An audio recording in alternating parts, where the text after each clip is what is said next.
सब लोग ये कैसे सोच सकते हैं कि हम नहीं चाहते माँ ठीक हो। बस थोड़ा सा भी लग गया मेरा क्या खाना खा लिया अच्छा बच्चा। माँ माँ मैंने इसे पेट भर के खाना खिला दिया। अब ये जल्दी जल्दी बड़ी हो जाएगी, फिर हम इसकी शादी अपने गुड्डे से कर देंगे। फिर ये बहू बनकर तुम्हारी तरह मेरी सेवा करेगी। सो जा बच्चा, सो जा अच्छा बच्चा। तुम दोनों ठीक है खाना।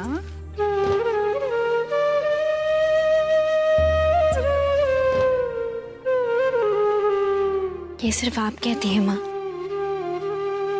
दुनिया तो यही सोचती है कि बहू कभी बेटी की तरह अपनी सास की सेवा नहीं कर सकती। बहू और बेटी दोनों में क्या फर्क है? दोनों भी तो लड़कियां ही है ना।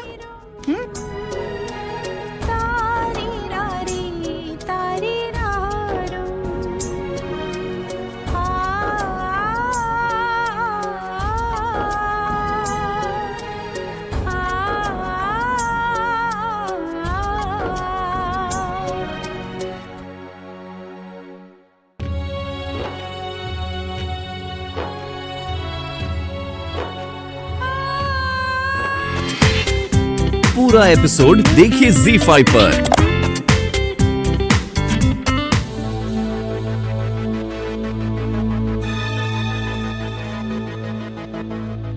दुष्यंत बेटा, याद है ना हमें आज से ही काम शुरू करना है। हाँ हाँ, क्यों क्या हो गया? आपको मेरी काबिलियत पर शक है? नहीं बेटा, बिल्कुल नहीं। पर ये आभा बहुत चालाक है, बहुत होशियार है, इसलिए जितनी जल्दी हो सके हमें अपने काम को अंजाम देना होगा। बुआ जी, आप खामखा परेशान हो रही हैं। जैसा आपने कहा था ना, बिल्कुल वैसा ही हुआ। देखिए ना, दवाई बिल्कुल बनकर तैयार है। अब आप जैसे जैसे मेरी इस दवाई को प्रतिभा बुआ को खिलाना शुरू करेंगी, धीरे धीरे उनका बच्चा बना दिमाग पागल दिमाग में बदल जाएगा। मीठा बुआ जी, थोड़ा मीठा मंगवा दीजिए। क्यों? मीठी गोलियां खिलाएगा?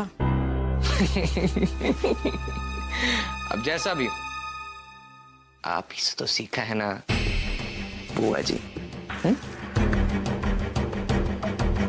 ठीक है।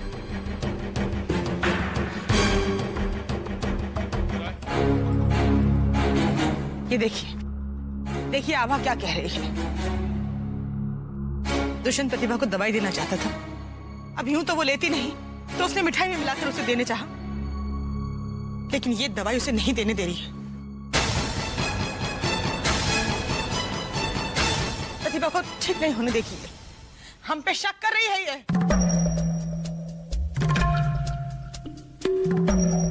तुझे क्या लगता है, क्या साबित करना चाहती है कि मैंने इसमें जहर मिलाया है? हाँ, मैं अपनी बहन को मारना चाहती हूँ? ठीक है, दे मुझे। इसमें जहर है ना? इसको लगता है इसमें जहर है, तो मैं खाती हूँ उसे, देखती हूँ मुझे क्या होता है।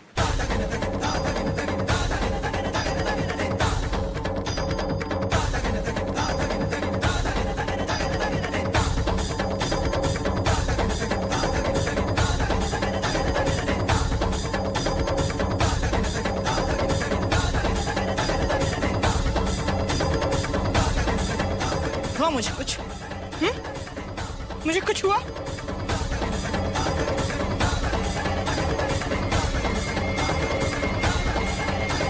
अब तो मेरी बहन का पीछा छोड़ दे।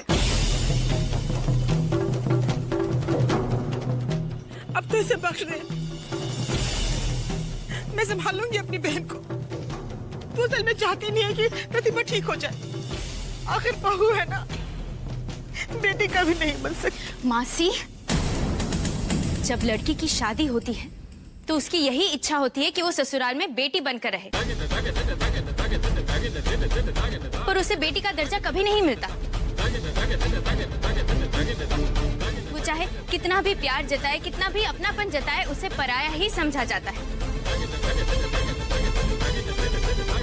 ये बात तो ना आपने 16 आने सच कही है।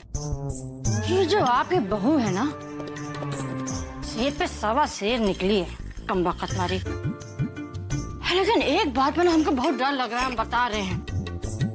जरा सोचिए कि अगर इस पागल बुढ़िया का ऑपरेशन हो गया और वो ठीक हो गई, तो फिर समझ लीजिए हम सब जो है ना सीधे कढ़ाई से आग में ही गिर जाएंगे। हाँ, इतनी आसानी से मैं हार मानने वाली नहीं हूं। ये बाजी मैं यूं तो नहीं पलटने दूंगी।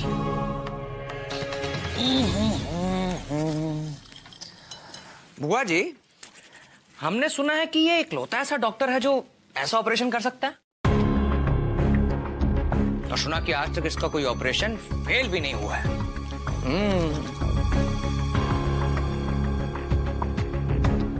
मैं सोच रहा हूं कि क्यों ना कुछ ऐसा करें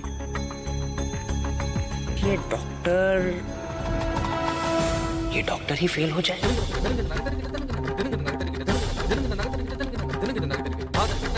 कौन करेगा फिर इलाज उनका? और किसी डॉक्टर पे तो ये लोग भरोसा करेंगे नहीं। हाँ?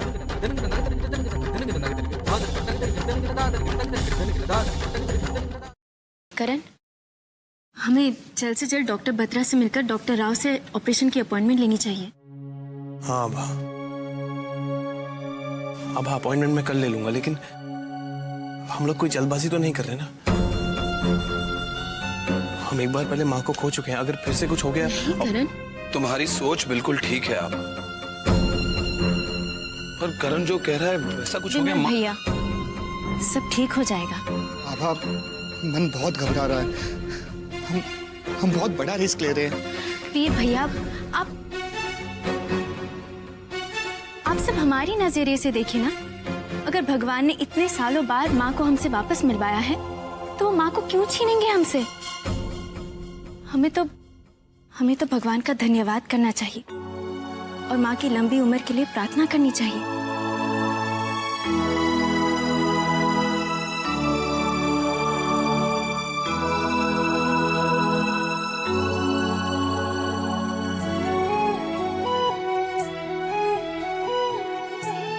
मेरा मतलब वही है जो आप समझी।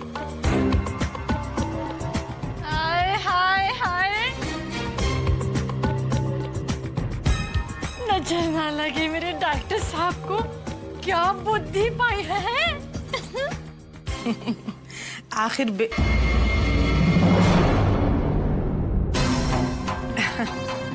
भतीजा किसका है?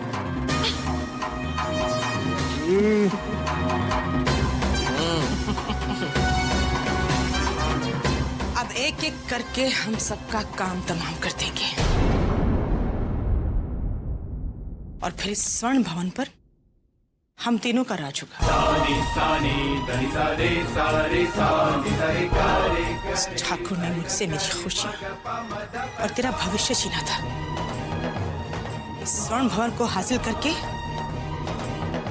मैं अपना बदला पूरा करूंगी।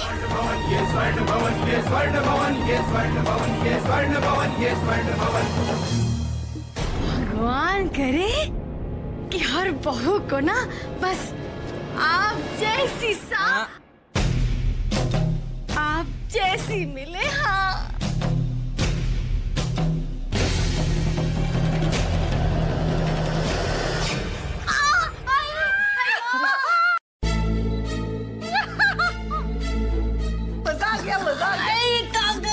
लगी तो नहीं? हाँ? लग गई? बहुत लगी। का चलना फिरना बंद करना पड़ेगा। पूरा एपिसोड देखिए ZEE5 पर।